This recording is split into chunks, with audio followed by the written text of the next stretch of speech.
भीम को यह अभिमान हो गया था कि संसार में मुझसे अधिक बलवान कोई और नहीं है। 100 हाथियों का बल है उसमें, उसे कोई परास्त नहीं कर सकता। और भगवान अपने सेवक में किसी भी प्रकार का अभिमान नहीं रहने देते। इसीलिए श्री कृष्ण ने भीम के कल्याण के लिए एक लीला रचा दी। द्रौपदी ने भीम से कहा, आप श्रेष्ठ गदाधारी है, बलवान भी है। आप गंधमादन पर्वत से दिव्य वृक्ष के दिव्य पुष्प ला कर दे, मैंने अपने वेणी में सजाने हैं। आप समर्थ है, ला सकते हैं। भीम द्रौपदी के आग्रह को टाल नहीं सके। गदा उठाई और गंधमादन पर्वत की ओर चल पड़े।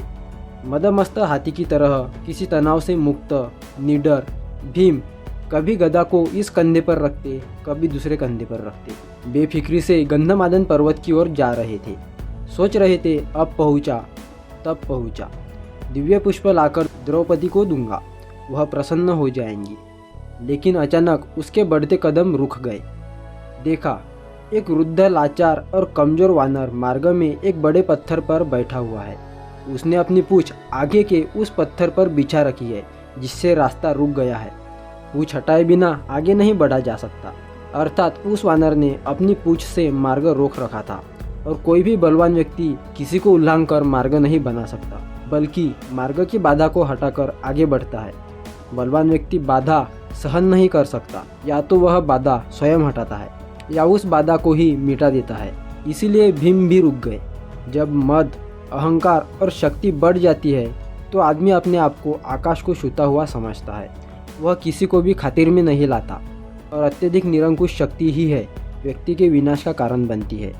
लेकिन श्री कृष्ण तो भीम का कल्याण करना चाहते थे, भीम का विनाश नहीं करना चाहते थे।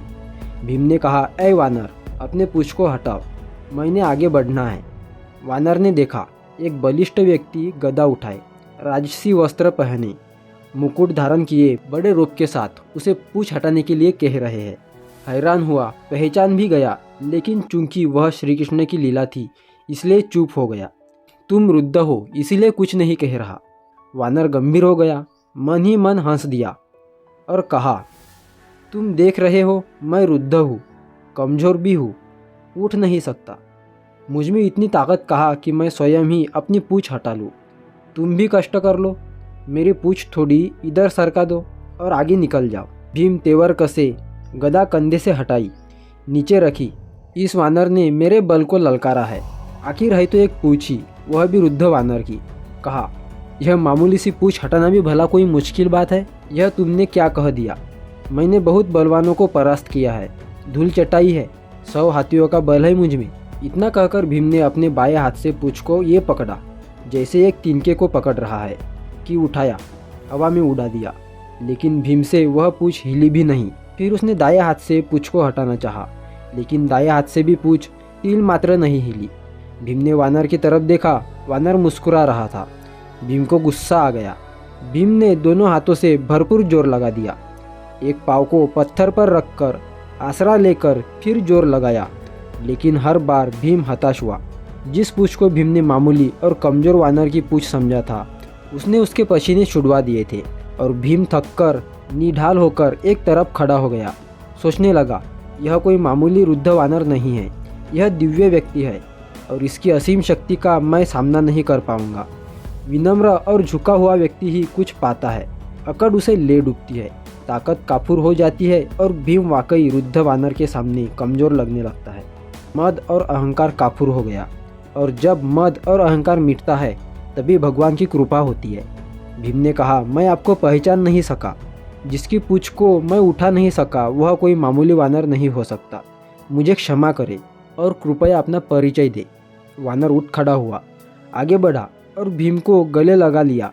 कहा, भीम, मैं तुम्हें पहचान गया था, तुम वायुपुत्र हो और मैं पवन पुत्र हनुमान हूँ, श्री राम का सेवक। श्री राम का सेवक होने के सिवा मेरी कोई पहचान नहीं है, और उन्हीं के आदेश पर मैं इस मार्ग पर लेटा हूँ, ताकि तुम्हें तुम्हारी असलियत बता दूँ। रिश्ते से मैं तुम्हारा बड़ा भाई हूँ और इसीलिए बड़े भाई का कर्तव्य निभाते हुए प्रभु के आशीर्वाद से तुम्हें याद दिला रहा हूँ। शक्ति का, ताकत का अभिमान ना करो, क्योंकि यह ताकत और बल तुम्हारी नहीं है, भगवान ने ही इसे दिया है। यह शरीर भी तो परमात्मा ने दिया है, और जो चीज़ परमात्मा की है वह चीज़ किसी और की कैसे हो सकती है। इसीलिए जो जिसने दिया है उसके लिए उसी का धन्यवाद करना चाहिए। परमात्मा की शक्ति के अलावा किसी की क्या शक्ति हो सकती है। भीम की आंखें खुल गई। त्रेता युग की श्री राम और हनुमान जी की गाथाएं याद आ गई। प्रेम से, श्रद्धा से भीम की आंखें भी खुल गई और भावों के इसी प्रवाह में भीम ने हनुमान जी को समुद्र लांघन के समय पर धारण किए गए विशाल रूप का दर्शन कराने का अनुरोध कर दिया और हनुमान जी ने श्री राम की कृपा से अपना आकार वैसे ही बढ़ा दिया जैसे उन्होंने 100 योजन समुद्र लांघने के समय धारण कर लिया था। यह देखकर भीम हैरान रह गया। वह कभी हनुमान जी के चरणों में देखता तो कभी आकाश छूते मस्तक को देखता जिसे वह देख ही नहीं पा रहा था। हनुमान जी ने कहा, भीम, मेरे इस रूप को तुम देख नहीं पा रहे, लेकिन मैं श्री राम की कृपा से इससे भी बड़ा रूप धारण कर सकता हूँ। भीम ने हाथ जोड़कर सिर पटक दिया और हनुमान जी के चरणों में गिर पड़ा। भौतिक पद, प्रतिष्ठा और धन का अभिमान कैसा, ये तो कभी भी नष्ट हो सकता है। भौतिक पदार्थ भौतिक सुख ही देता है, लेकिन परमात्मा की कृपा तो शाश्वत होती है, जिसे कोई छीन नहीं सकता, चोर चुरा नहीं सकता। आदमी को उसकी दायरे में रहना चाहिए जिसमें परमात्मा रखे। परमात्मा की इच्छा के बिना तो पत्ता भी नहीं हिल सकता।